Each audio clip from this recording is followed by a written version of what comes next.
This is the Padua Podcast Network. Running a Fever, episode 304. Shattering the Yo-Yo. Music as a motivator.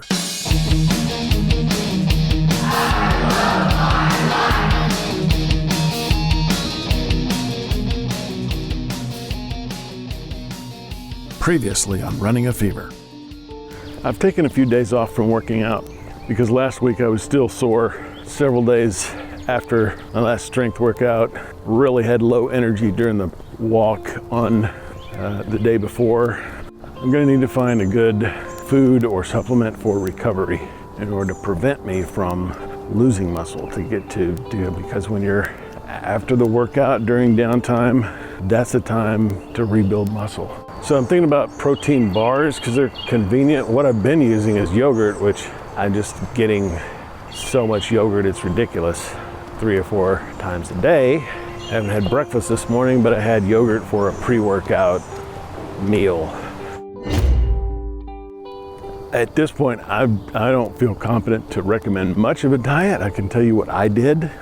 I know that I had to develop a diet that was personal to me, and I can't imagine, there are just tons of people who like yogurt, sardines, and tacos and chili. I mean, maybe there are, I don't know. But that's just the combination of foods that's kind of kept me going, because I like those foods and I'm able to fit them into a diet that has enough protein and a good amount of calories. And it's really just having something external to myself that was important enough to me to make it necessary. So the contest and the podcast, and now I have, at work I'm having this biometrics check-in for people. Fitness is a good business for information, because everybody wants to know and nobody wants to go. That's my couplet for the day. That's it. I mean, how do you do that? Once you know, how do you go? It's got to be some kind of inspiration.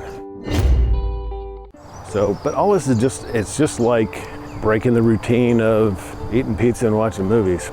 Changing a routine is good because I have to make changes in my body. I have to disrupt the normal flow of things. It's not just changing the routine that helps, but the next level is disrupting the routine.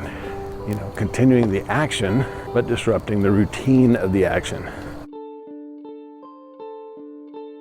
Welcome to Running a Fever. My name is Michael Davis, and this is a podcast about fitness, diet, and medicine. My goal is to live a long, healthy, happy, active life right up to the very end. And if that's what you want, you're in the right place.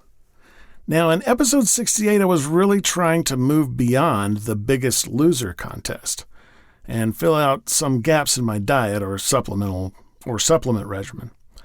That contest was not healthy at all, in the sense that to win it, I had to just basically starve myself for 12 weeks. That is not a healthy lifestyle. The one thing that did come of it, other than learning what not to do, was that I had an external motivation to move me along.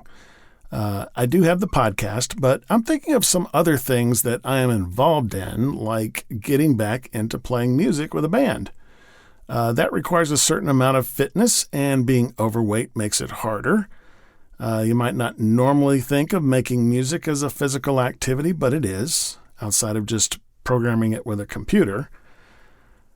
Fitness doesn't just impact how much weight I can lift or how far I can walk or run. Think about doing a bench press. If you have a certain weight and you can do 10 reps with that much weight on the bar, you'll be more in control and therefore safer doing reps 1 through 9.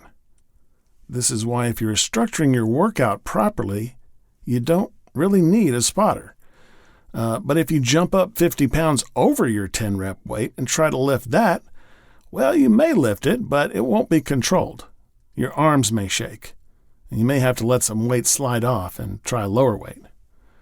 I said all that to say this. If I want to stand on stage for an hour singing and strumming my guitar and doing a little dancing around maybe, I need to make sure I can do all that for longer so I can do it right. I don't want to be huffing and puffing through those last couple of songs. So that's my external motivation now. along with you, my listeners, of course. So if you got the fever, keep it. If you don't, catch it. And I'll talk to you next time on Running a Fever.